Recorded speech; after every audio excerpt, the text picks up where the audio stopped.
자식한테 5천만 원 빌려줬는데 5년째 한 푼도 안 갚습니다. 그런데 그 자식 이번 달에 해외여행 다녀왔어요. 이런 경험 있으신가요? 내 얘기네.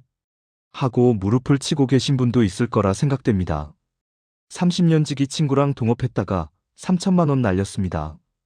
계약서도 없이 친구니까 믿었거든요. 그 친구 돈 빼돌리더니 이제 연락도 안 받습니다. 명절 때마다 시댁 식구 20명 음식해드렸습니다. 새벽 5시에 일어나서요. 그런데 설거지는 당연히 저 혼자 하고 고맙다는 말은 한 번도 못 들어봤습니다. 여러분, 혹시 이런 경험 있으신가요? 평생 착하게만 살았는데 왜 이렇게 허무한 걸까요? 남들한테 다 잘해줬는데 왜 나만 외로운 걸까요? 은퇴하고 나니까 30년 직장 동료들 연락 뚝 끊겼습니다. 매주 만나던 친구들, 제가 경제적으로 힘들어지니까 전화도 안 받습니다. 자식들은요? 돈 필요할 때만 생각나나 봅니다. 엄마, 나 급한 일 있어서 그러는데. 이 말만 들으면 벌써 가슴이 철렁하죠? 저도 60대 중반입니다. 여러분과 똑같은 경험했습니다.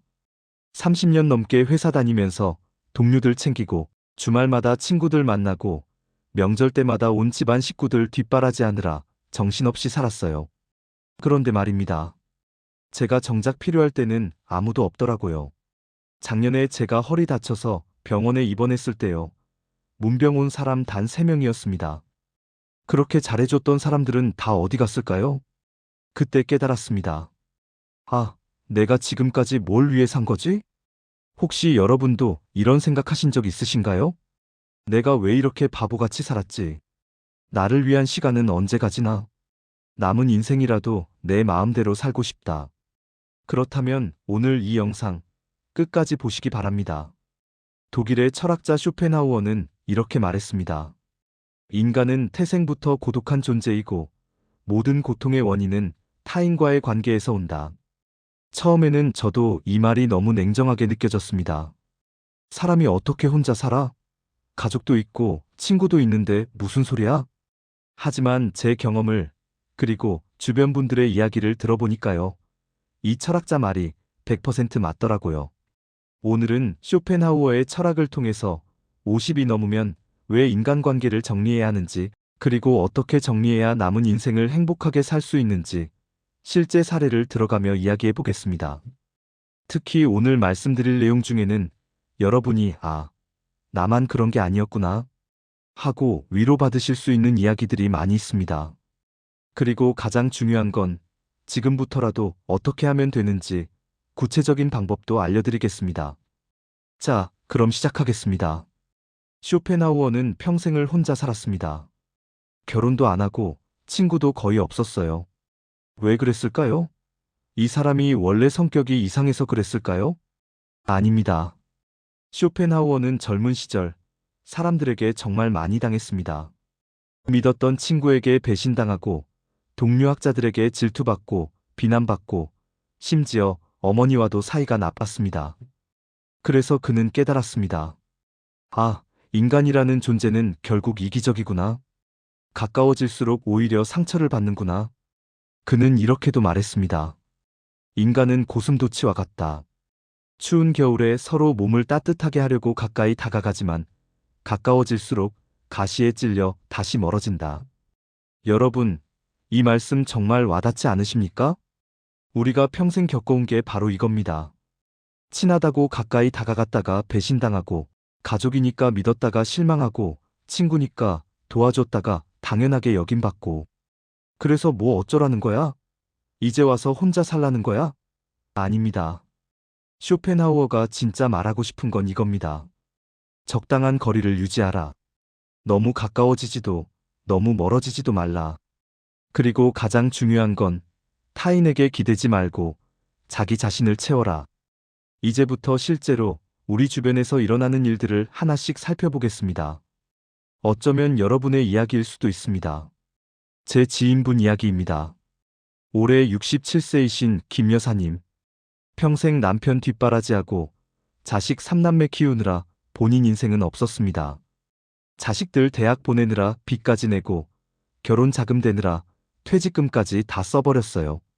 그런데 자식들이 어떻게 했을까요? 큰아들, 집 장만한다고 5천만 원 빌려갔습니다. 엄마, 나중에 꼭 갚을게. 그게 5년 전입니다. 아직도 한 푼도 안 갚았어요. 그런데 요즘 그 아들 해외여행 다녀오더랍니다.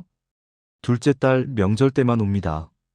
그것도 손주 데리고 와서 엄마 애들 좀 봐줘 하고는 남편이랑 영화 보러 갑니다. 밥은 해놓고 가야죠? 당연히 김 여사님이 다 합니다. 막내 아들 6개월에 한 번 연락 옵니다. 엄마, 나 사업 자금 좀 필요한데. 김 여사님이 저한테 이렇게 말씀하시더라고요. 내가 뭐 하려고 애들 키웠나 싶어.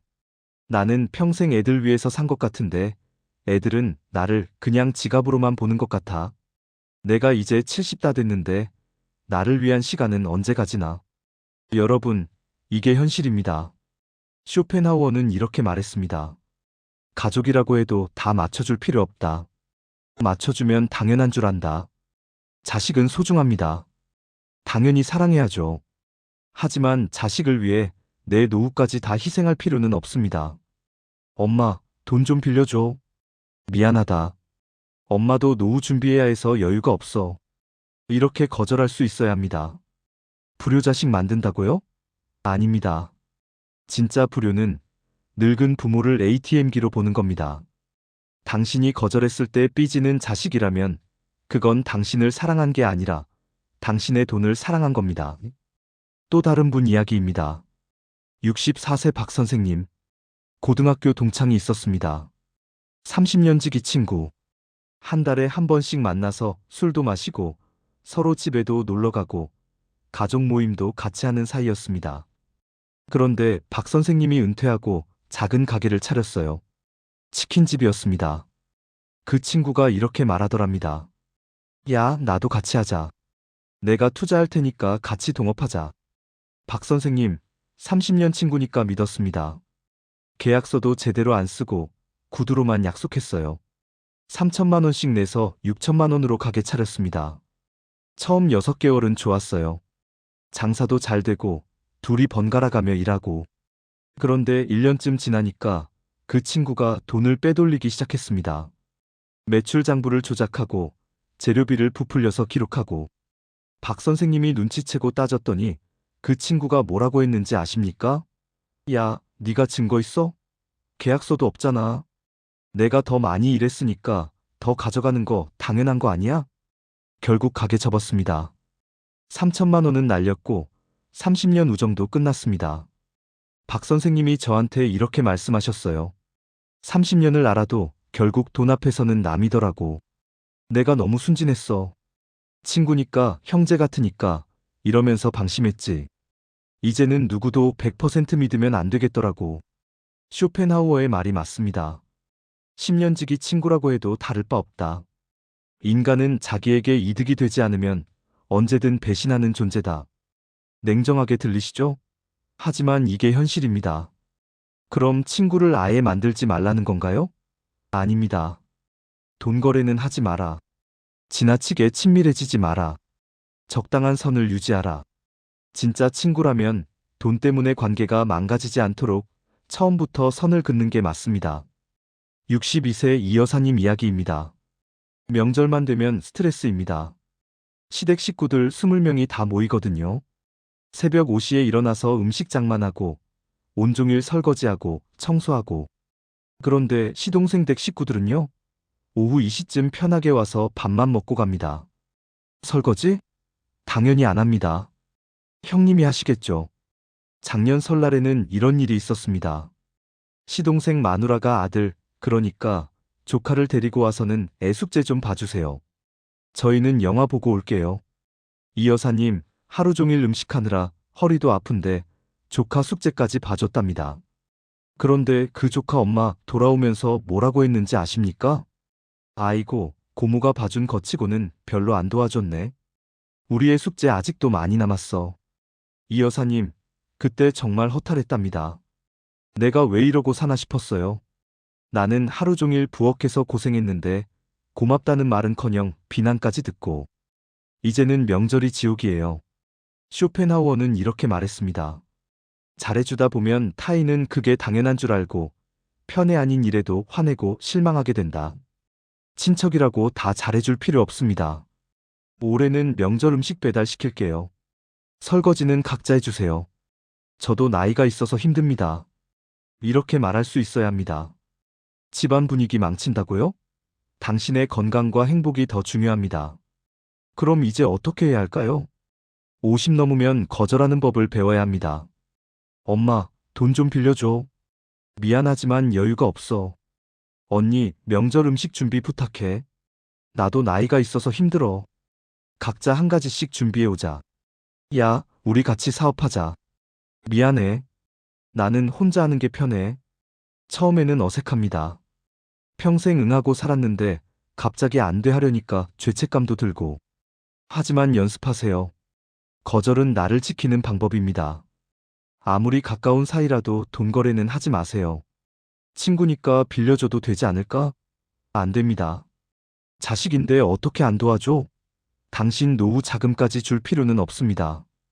돈 때문에 관계가 깨지는 걸 수없이 봤습니다. 차라리 처음부터 안 빌려주는 게 관계를 오래 유지하는 방법입니다. 하루에 최소 1시간은 혼자만의 시간을 가지세요. 산책하기, 독서하기, 음악 듣기, 명상하기. 쇼펜하우어는 말했습니다. 고독을 사랑하는 사람만이 진정한 자기 자신이 될 수 있다. 혼자 있는 시간이 외롭다고요? 아닙니다. 혼자 있을 때 비로소 내 마음의 소리를 들을 수 있습니다. 처음에는 어색합니다. 평생 누군가를 위해 살았으니까요. 하지만 서서히 익숙해집니다. 그리고 깨닫게 됩니다. 아, 혼자 있는 게 이렇게 편안한 거구나. 쇼펜하우어의 말입니다. 타인을 도와주고 싶다면 도와줬을 때 고마워하는 사람만 도와줘라. 당신의 호의를 당연하게 여기는 사람, 고맙다는 말 한마디 없는 사람, 그런 사람한테는 더 이상 베풀지 마세요. 당신의 시간과 에너지는 소중합니다. 고마워할 줄 아는 사람에게만 쓰세요. 여러분, 50년, 60년을 착하게 살아왔습니다. 남을 배려하고 희생하고 참으면서 살았어요.